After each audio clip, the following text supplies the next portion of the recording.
आज हम बात करेंगे दुनिया के सबसे डिसिप्लिन्ड और तमीजदार मुल्क यानी जापान के बारे में और जानेंगे कि आखिर वहाँ के बच्चे इतने काम, इंडिपेंडेंट और रिस्पेक्टफुल कैसे होते हैं।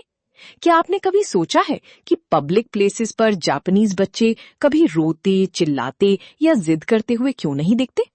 और कैसे वो बहुत छोटी उम्र में ही बड़ी इंसुलेशन और समझदारी का मुजाहिरा करते हैं? इसका सबसे बड़ा राज वहां का पेरेंटिंग सिस्टम है।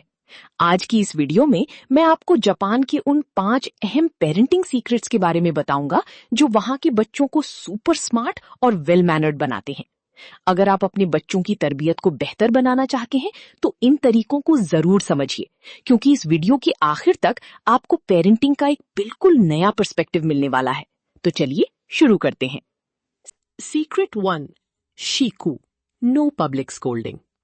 जापान का सबसे पहला और अहम पेरेंटिंग सीक्रेट है शीकू, जिसका आसान अल्फाज में मतलब है डिसिप्लिन और गाइडेंस देना, लेकिन इसका तरीकाकार दुनिया से बिल्कुल अलग है।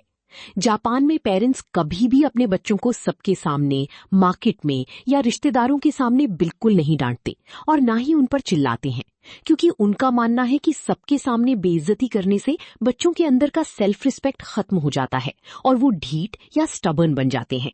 अगर कोई बच्चा किसी पब्लिक जगह पर जिद करता है या कोई गलती करता है तो जापानीज पेरेंट्स गुस्सा करने की बजाय उसे थोड़ा साइड पर अकेले में लेकर जाते हैं, उसके आई लेवल तक झुकते हैं और बिल्कुल धीमी और काम आवाज में उसे समझाते हैं कि उसकी गलती क्या है और उसे आगे से क्या करना चाहिए।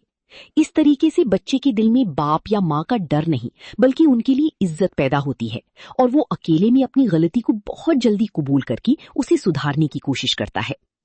सीक्रेट 2, एकुजी, द डीप बॉन्ड। दूसरा सबसे बड़ा सीक्रेट एकुजी का कॉन्सेप्ट है, जो बच्चों की जिंदगी के पहले 5 सालों पर फोकस करता है और इस दौरान बच्चों को बेइंतहा प्यार और इमोशनल सिक्योरिटी दी जाती है।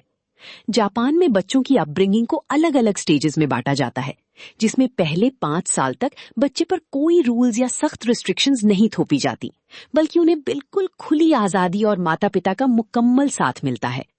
जापानी माएं अपने बच्चों को हमेशा अपने साथ लगा कर रखती हैं, चाहे वो घर का काम कर रही हों या कहीं बाहर जा रही हों, जिससे बच्चे के अंदर एक गहरी इमोशनल अटैचमेंट और सिक्योरिटी पैदा होती है, जो उन्हें अकेलापन महसूस नहीं होने देती। इस बेशुमार प्यार का मतलब उन्हें बिगाड़ना नहीं होता, बल्कि इसका मकसद बच्चों के दिमाग को साइकोलॉजिकली इतना स्ट्रांग और स्टेबल बनाना होता है कि जब वो बड़े हों तो उनके अंदर नफरत या चिड़चिड़ापन पैदा ना हो और उनका सेल्फ कॉन्फिडेंस हमेशा हाई रहे। Secret 3, early independence. तीसरा सबसे शानदार सीक्रेट है बच्चों को बचपन से ही सेल्फ रिलायंस यानी खुद मुख्तारी सिखाना, जहां उन्हें बहुत छोटी उम्र में ही अपने काम खुद करने की आदत डाली जाती है ताकि वो किसी पर बहुत ज्यादा डिपेंड ना रहें। आप ये जानकर हैरान होंगे कि जापान के स्कूल्स में सफाई करने के लिए कोई अलग से स्वीपर्स या स्टाफ नहीं होता, बल्कि छोटी क्लासेस से लेकर बड़े बच्चों तक सब मिलकर अपने क्लासरूम्स, कॉरिडोर्स और यहाँ तक कि टॉयलेट्स की सफाई भी खुद करते हैं, ताकि उनमें हर काम की इज्जत पैदा हो। इसके अलावा वहाँ 6 से 7 साल के छोटे बच्चे अकेले पैदल या पब्लिक ट्रांसपोर्ट पर स्कूल जाते हैं और उनके पीछे उनके पेरेंट्स उनका बैग उठाए हुए नहीं चलते, बल्कि उन्हें खुद रास्ता क्रॉस करने और मुश्किलात को हैंडल करने दिया जाता है।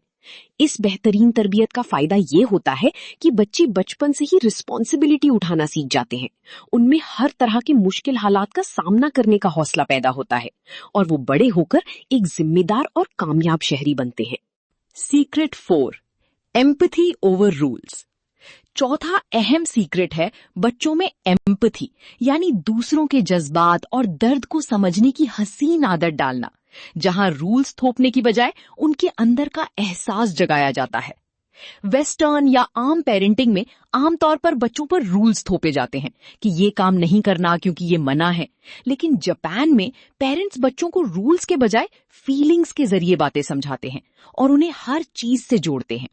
अगर एक बच्चा अपनी टॉय कार को जोर से दीवार पर मारता है या कोई चीज तोड़ता है तो उसकी माँ गुस्सा करने या सजा देने की बजाय कहेगी कि देखो, जब तुमने कार को दीवार पर मारा तो उसे कितनी चोट लगी होगी, वो दर्द से रो रही होगी। वो बच्चों को सिखाते हैं कि उनके किसी भी गलत एक्शन से दूसरों को या बेजान चीजों को या जानवरों को क्या तकलीफ पहुंच सकती है और इसी वजह से जापानीज बच्चे बड़े होकर दूसरों के जज्बात का बहुत ख्याल रखते हैं, हमेशा पोलाइट रहते हैं और उनके अंदर अग्रेसिवनेस बिल्कुल ना के बराबर होती है। Secret 5, parents as role models.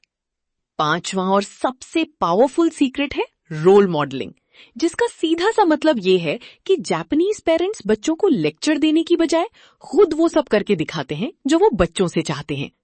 Japan में एक बहुत ही मशहूर फलसफा है कि बच्चे कभी भी वो नहीं सीखते जो आप उन्हें सिखाने के लिए कहते हैं, बल्कि वो हमेशा वही सीखते और अपनाते हैं जो वो अपने पेरेंट्स को रोजाना करते हुए देखते हैं। अगर वहां के पेरेंट्स चाहते हैं कि उनका बच्चा तमीज से बात करे, तो वो खुद घर में आपस में और बाकी लोगों से बहुत झुककर और पोलाइट अंदाज में गुफ्तगू करते हैं। और अगर वो चाहते हैं कि बच्चा मोबाइल छोड़कर पढ़ाई पर ध्यान दे, तो वो खुद बच्चों के सामने मोबाइल साइड पर रखकर बुक्स पढ़ना शुरू कर देते हैं।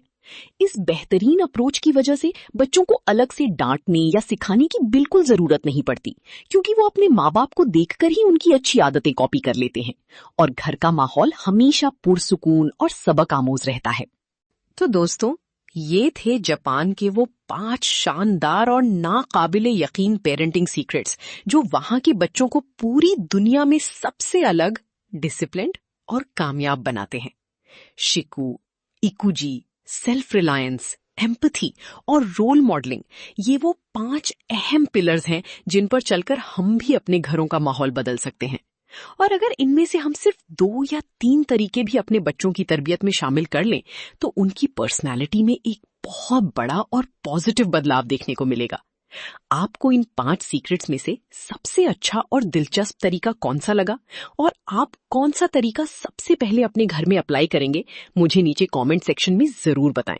अगर आपको आज की वीडियो पसंद आई हो और इससे कुछ नया सीखने को मिला हो, तो वीडियो को लाइक और शेयर जरूर करें और मजीद ऐसी एजुकेशनल वीडियोस के लिए हमारे चैनल को सब्सक्राइब करना मत भूलें।